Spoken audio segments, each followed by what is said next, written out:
الحمد لله القائل في كتابه الكريم: الحج أشهر معلومات فمن فرض فيهن الحج فلا رفث ولا فسوق ولا جدال في الحج وما تفعلوا من خير يعلمه الله وتزودوا فإن خير الزاد التقوى واتقون يا أولي الألباب. أشهد أن لا إله إلا الله وحده لا شريك له وأشهد أن سيدنا محمدا عبده ورسوله. اللهم صل وسلم وبارك على سيدنا محمد وعلى آله وصحبه ومن تبعهم بإحسان إلى يوم الدين. أما بعد، فيا عباد الله، اتقوا الله حق تقاته وراقبوه في سر والنجوى واعلموا أن الله مع المتقين. Ikhwanil muslimin, saya berpesan kepada diri saya sendiri dan hadirin sekalian, marilah kita bersama-sama meningkatkan ketakwaan kepada Allah Subhanahu wa taala dengan penuh keyakinan dan keikhlasan, dengan melakukan suruhan-suruhannya dan meninggalkan segala larangannya. Mudah-mudahan kita menjadi insan yang beriman dan bertakwa serta selamat di dunia dan di akhirat. Ikhwanil muslimin, bersyukur kita kepada Allah Subhanahu wa taala kerana dengan sifat Ar-Rahman dan belas kasihannya kita dapat menikmati kehidupan yang selesa dan aman tenteram, di samping diberikan peluang untuk meningkatkan amal ibadah. Allah Subhanahu wa taala Maha berkuasa untuk menjadikan segala apa yang ada di muka bumi ini. Tujuan Allah Subhanahu wa taala menciptakan seluruh makhluknya adalah semata-mata untuk mengabdikan diri kepadanya. Ini sebagaimana yang difirmankan oleh Allah Subhanahu wa taala dalam surah Az-Zariyat ayat yang ke-56. Wa ma khalaqtul jinna wal insa illa liya'budun. Artinya, dan ingatlah, aku tidak menciptakan jin dan manusia melainkan untuk mereka menyembah dan beribadah kepadaku. Oleh itu, sebagai hamba Allah Subhanahu wa taala, kita hendaklah sentiasa berusaha untuk mendekatkan diri kepadanya agar kita menjadi hamba yang dikasihi dan diredai. Antara cara untuk kita menghampirkan diri dengan Allah Subhanahu wa taala adalah dengan melaksanakan dan mengutamakan perkara-perkara yang wajib, di samping memperbanyakkan ibadat-ibadat yang sunat. Ikhwanil muslimin, kehadiran bulan Zulhijjah sememangnya dinanti-nantikan, kerana tanggal 10 Zulhijjah umat Islam akan menyambut Idul Adha, atau juga dinamakan dengan Hari Raya Korban, dengan aktiviti penyembelihan haiwan korban seperti kambing, lembu, unta atau seumpamanya, dengan memenuhi syarat-syarat yang tertentu, sebagaimana firman Allah Subhanahu wa taala dalam surah Al-Kautsar ayat 1 hingga 3. Inna a'tainakal kautsar fasalli li rabbika wanhar inna syani'aka huwal abtar. Artinya, sesungguhnya kami telah mengurniakan kepadamu wahai Muhammad kebaikan yang banyak di dunia dan di akhirat.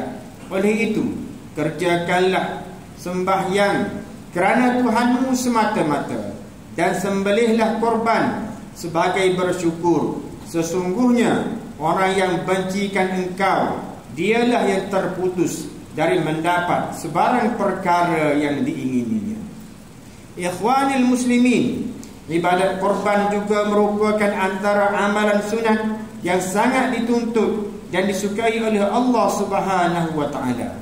Sabda Rasulullah sallallahu alaihi wasallam, ma amila adamiyun min amalin yawman nahri ahabbu ila Allah min ihraqid dam innahu la ya'ti yawmal qiyamah biquruniha wa ash'ariha wa adlafiha wa inna ad-damma la yaqa'u min Allah bimakanin qabla an yaqa'a min al-ard fatayyibu biha nafsa. Rawahu Tirmizi. Maksudnya, tidak ada amalan yang dilakukan oleh anak Adam pada hari nahar, yakni raya Aidil Adha, yang lebih dicintai oleh Allah selain daripada menumpahkan darah binatang korban. Sesungguhnya ia akan datang pada hari kiamat dengan tanduknya, bulunya dan kukunya, dan sesungguhnya darah tersebut akan sampai kepada redha Allah Subhanahu wa taala sebelum ia jatuh ke bumi. Maka bersihkanlah jiwamu dengan berkorban. Setiap perintah dan larangan daripada Allah Subhanahu wa taala pasti ada maksud dan tujuannya yang tersendiri. Ini kerana Allah Subhanahu wa taala tidak mensyariatkan sesuatu perkara tanpa adanya maksud atau tujuan. Hal ini bertepatan dengan nama dan sifat Allah Subhanahu wa taala, yaitu Al-Hakim, Allah yang Maha Bijaksana. Demikianlah juga dengan pensyariatan ibadat korban. Ianya juga mengandungi maqasid dan tujuan yang tersendiri, antaranya seperti untuk mengingati, menghayati serta mengambil iktibar daripada kisah pengorbanan agung yang telah dilakukan oleh Nabi Ibrahim alaihissalam, yang sanggup menyahut perintah Allah Subhanahu wa taala untuk menyembelih anaknya sendiri, yaitu Nabi Ismail alaihissalam, seperti mana firman Allah Subhanahu wa taala dalam surah As-Saffat ayat yang ke-102. Falamma balagha ma'ahu as-sa'ya qala ya bunayya inni ara fil manami anni adbahu fanzur madza tara qala ya abati if'al ma tu'mar satajiduni insyaallahu minas sabirin. Artinya, maka ketika anaknya itu sampai ke peringkat umur yang membolehkan dia berusaha, yakni bekerja bersama-sama dengannya, Nabi Ibrahim berkata, wahai anak kesayanganku, sesungguhnya aku melihat dalam mimpi bahawa aku akan menyembelihmu, maka fikirkanlah apa pendapatmu.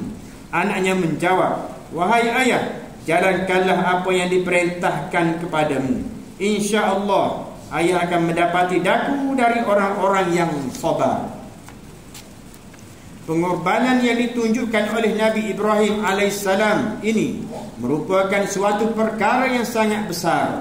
Ini kerana Nabi Ibrahim alaihissalam menanti dalam tempoh yang lama untuk mendapatkan seorang zuriat. Baginda alaihissalam berdoa dengan penuh pengharapan dan akhirnya dikabulkan oleh Allah Subhanahu wa taala, seperti mana yang terakam dalam surah As-Saffat ayat yang ke-100 hingga 101. Rabbi habli minas salihin fabasyarnahu bighulamin halim. Artinya, wahai Tuhanku, kurniakanlah kepadaku anak yang terhitung dari orang-orang yang soleh, lalu kami berikan kepadanya berita yang menggembirakan bahawa ia akan beroleh seorang anak yang sabar. Peristiwa ini merupakan pengorbanan yang sangat menguji keimanan dan kesabaran Nabi Ibrahim alaihissalam. Perintah yang amat berat ini telah dilaksanakan atas dasar keimanan dan ketakwaan yang tulus. Oleh itu, Allah Subhanahu wa taala akhirnya telah memerintahkan malaikat agar Nabi Ismail alaihissalam digantikan dengan seekor kibas. Selain itu, antara maksud dan tujuan pensyariatan ibadah korban adalah sebagai bukti keikhlasan seseorang Muslim dalam menghidupkan syiar agama Islam. Hal ini jelas difahami daripada firman Allah Subhanahu wa taala dalam surah Al-Hajj ayat yang ke-37. La yanalallaha luhumuha wala dima'uha walakin yanalut taqwa minkum kadzalika sakhkharaha lakum litukabbirullaha ala ma hadakum wa basyiril muhsinin. Artinya, daging dan darah binatang korban itu tidak sekali-kali akan sampai kepada Allah, tetapi yang sampai kepadanya ialah amal yang ikhlas yang berdasarkan takwa dari kamu. Demikianlah ia memudahkan binatang-binatang itu bagi kamu, supaya kamu membesarkan Allah kerana mendapat nikmat petunjuknya. Dan sampaikanlah berita gembira dengan balasan yang sebaik-baiknya kepada orang-orang yang berusaha supaya baik amalnya. Di samping itu, antara maksud dan tujuan pensyariatan ibadah korban juga adalah sebagai tanda kesyukuran seseorang hamba terhadap nikmat dan rezeki yang telah dikurniakan oleh Allah Subhanahu wa ta'ala. Kesyukuran ini dapat dilihat ketika seseorang muslim itu menyembelih binatang korbannya serta berkongsi nikmat bersama keluarga, jiran tetangga serta kerabatnya. Secara tidak langsung, amalan seperti ini juga dapat mengeratkan hubungan persaudaraan sesama umat Islam. Ikhwanil muslimin, akhirnya marilah kita berdoa kepada Allah Subhanahu wa ta'ala agar menyelamatkan kita semua daripada segala wabak penyakit dan bala bencana. Perbanyakkanlah melakukan amal soleh dan menghindari segala kemurkaan Allah Subhanahu wa ta'ala.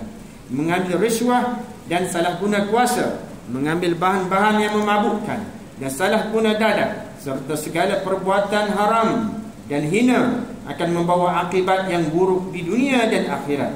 Khatib juga ingin mengajak sidang Jumaat sekalian agar bersikap lebih cakna kepada golongan yang memerlukan dengan menyalurkan sumbangan sama ada zakat, sedekah dan wakaf, khususnya kepada Majlis Agama Islam Kelantan selaku badan yang dipertanggungjawabkan untuk memungut dan mengagihkan zakat dan sedekah di negeri Kelantan. Pihak majlis juga memerlukan kerjasama semua pihak untuk menyalurkan maklumat golongan yang memerlukan sekiranya diketahui, agar mereka yang kurang bernasib baik akan mendapat pembelaan sewajarnya. Barakallahu li wa lakum fil Qur'anil azim wa nafa'ani wa iyyakum bima fihi minal ayati wadh-dhikril hakim wa taqabbala minni wa minkum tilawatahu innahu huwas samiul alim. Aqulu qawli hadha wa astaghfirullah li wa lakum wa li jami'il muslimina wal muslimat wal mu'minina wal mu'minat fastaghfiruhu fa ya fawzal mustaghfirin wa ya najatat taibin.